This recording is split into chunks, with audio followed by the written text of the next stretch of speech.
And Bam, what do you say, Perk? Bam out of the bio? Bam out of the bio. Bam out of the bio, Bam out of bio. Yeah, see, I see exactly what you're doing there. But he's another player who, in the playoffs, we saw him take some steps forward, and then towards the Eastern Conference Finals, struggle a little bit to find his rhythm. He said, I know that the team goes sometimes as I go. When I can find my offensive rhythm, because, Jay, he had no problem on defense. It was finding that offensive rhythm that he needed a little bit of help with. Yeah, but one thing about Bam is that the thing that I love about him is that he holds himself accountable.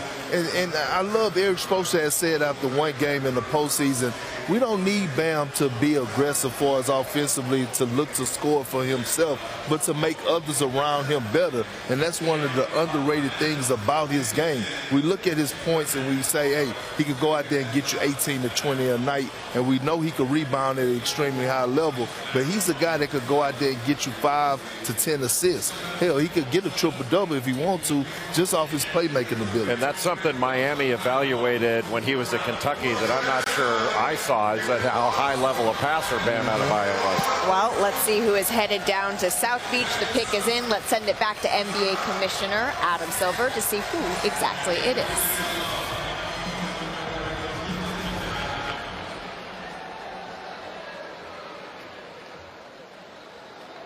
I have another trade to announce.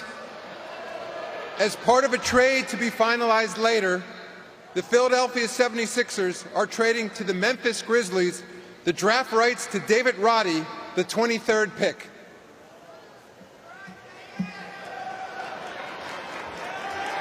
And with the 27th pick in the 2022 NBA draft, the Miami Heat select Nikola Jovic from Belgrade, Serbia. Don't surprise me one bit. Why not, Big Perk? Because we know he's a sniper. We know he's a shooter. Nikola Jovic. He was born in England. He moved to Serbia at 9, and he started playing basketball at 13. Jay, what will make him successful, do you think, in the NBA? He's super skilled at that size. He can shoot it, he can put it on the deck, and he can pass it. He's unusually skilled at that size. Bobby Marks has been entrenching himself with these international players. Bobby, what have you seen from him? Well, Malika, as you said, he didn't start playing basketball until he was 13 years old. He is a former water polo player, grew 8 inches in the last 5 years here, and has the skills of certainly of a point guard. He's got length to shoot over smaller defenders here. You could put him on the court right now. And at the FIBA U19s a year ago, shot 36% from 3, made all-tournament team here. Another nice pickup for the Miami Heat. Something they lacked when you got into the playoffs is that stretch four that can kind of come off the bench and make shots for you.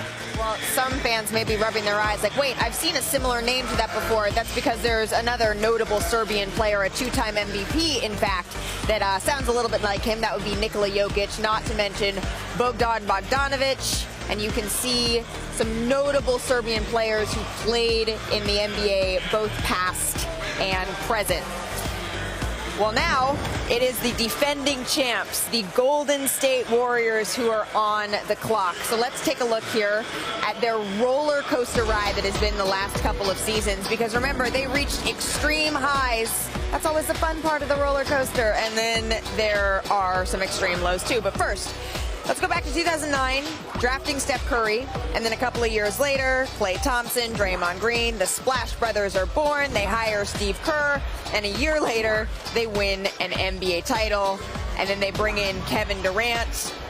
They won 2 more NBA championships, so this is when we start calling them a dynasty, but then he heads to the Brooklyn Nets, injury bugs hit within the Warriors, Klay Thompson misses time. Steph Curry misses time. Draymond Green is really the only one out of the big 3 who is on the floor. And then they bring in Andrew Wiggins, who so many thought was going to be just a trade piece for this team. But all of a sudden, he was playing a significant role in their journey to winning an NBA championship. You can see them enjoying the parade. You were talking about earlier, Kendrick, in that this is a night where it's about everybody. It's about the emotions. It's about the work. And then it's about finally crossing that stage. Absolutely. And you brought it up. It's about the journey. and the process and the steps that you had to take to get to this point and the sacrificing. You know, this young man's story is remarkable. You could tell, like, he's been dreaming of this moment. Even probably when he was down there in the G League, you know, waiting to get that his name called in the NBA draft. But these are the moments that you live for. You want to see it from his family. You want to see the emotions from him. And I you know, it's just, I've been there before, so I understand. Well, these are the kind of stories, right, that you see movies that are made about. But, Jay, when you're watching a player, when you're watching them go through the G League process or the college process, and then you see them at this point, I mean, for you, how does that separate when they're working through things like this when they get to this moment? Well, on this night, it's always a celebration of getting here and getting drafted and having your next life in the NBA start. But then you got to start thinking about what are they going to be in the NBA. Right. Because I really mean that about this is the starting blocks for the NBA. How many guys have gotten drafted? They've done better than you think. Some don't do as well as you think. And this is the starting block. Absolutely. It's the starting block for all of these young men as we hear their names called. And we're about to hear another as the San Antonio Spurs pick is in. Let's send it back to NBA Commissioner Adam Silver.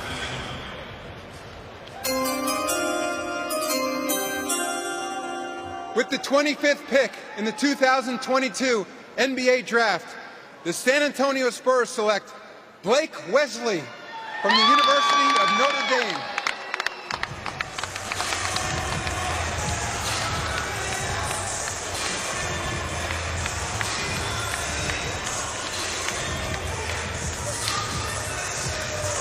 Blake Wesley selected. He's from South Bend, Indiana. He wasn't actually ranked in the ESPN 2021 100. He was a four-star recruit, though, then led Notre Dame in total points and steals. Jay, what do you like about him? Just about everything. I mean, he's a terrific young man. His dad played at Ball State. He comes from a basketball background, but he can get his own shot.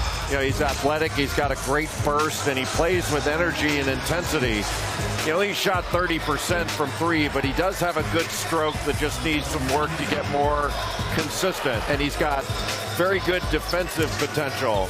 He reminds me a little bit of Bones Highland from BCU. But coming out, he's certainly much younger and not a finished product. But the fact that he's so athletic and he's got the skills to create on his own. And well coached by Mike Bray at Notre Dame. And just a really good prospect coming into the league. Well, you can see the Spurs picks tonight. They've had a handful in this first round. And one of those players, we have their coach here tonight, Scott Drew. Thank you so much for joining us here on our set. I mean, I'm just going to get out of the way. I got Perk, I got Jay. Hey, all I know is the Bears had a good year if we're on this stage, baby. Back-to-back top 10 picks. We get to keep Jeremy close to home. The Spurs, 2 hours and 45-minute drive, 2.5 from Magnolia. You know about that. See, already timing the drives. And we got more. Kendall Brown, hopefully James Akinjo. We'll wait and see what happens. What is it like for you as you hear these young men? I mean, you've heard it before, but every year I imagine that it is special. Well, just like you guys said up here, it's so hard to get your name called, and the emotion, excitement, adrenaline when they do. And we coach to see them reach their goals and dreams, so being here and supporting them, it's a great night for us. And with Jeremy Sohan, you know, I was a little surprised he got taken that high, but his talent level demands it. Yeah. You know, you used him as a point guard at times, especially in that Kansas game. What do you think his ceiling is? What can he bring in the NBA? Well, first of all, both of us are envious of his hair. I mean, all the different colors. He leads the league in hair color. And see, that's part of his versatility. You know, I mean, he's versatile on the court, off the court. But his versatility, I mean, what he can do defensively, guard 1 through 5, offensively play 1 through 5, just like Pop always wants, fundamentally sound guys. You know, our strength coach wants us to bring in guys like Perk, so that it looks like he's doing a good job.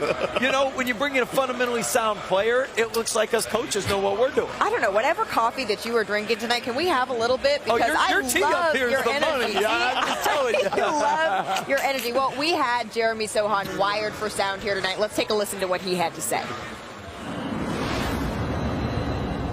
Yeah, it's getting real.